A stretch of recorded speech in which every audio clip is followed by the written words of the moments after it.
Bugün Respublikada koronavirus yuqtiruvchilar soni 100ga жетті. Әлі bir oy elikine bu ko'rsatkich 2 topqir kimrek edi. Rospotrebnadzor bilgishlari auruvchilar ortuni yangi yil oldi mashaqqatlari bilan beyli.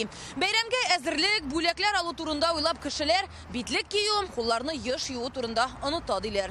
Вот этот предновогодний ажиотаж, конечно, он несколько расслабляет в части соблюдения мер профилактики. Gerçenek mene hazır uyaulukni orttirası dedi tabiplar.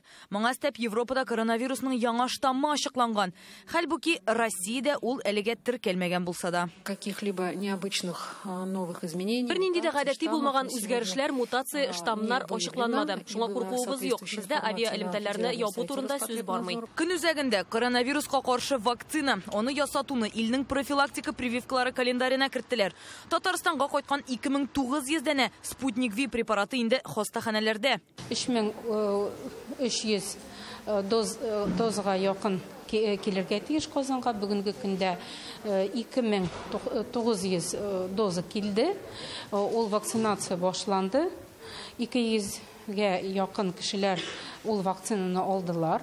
Ни өчен ясатучылар шулай аз? Чөнки вакцинация аерым бер әзерлек таләп итә. Анализлар бирергә, тикшеренергә кирәк ди белгечләр.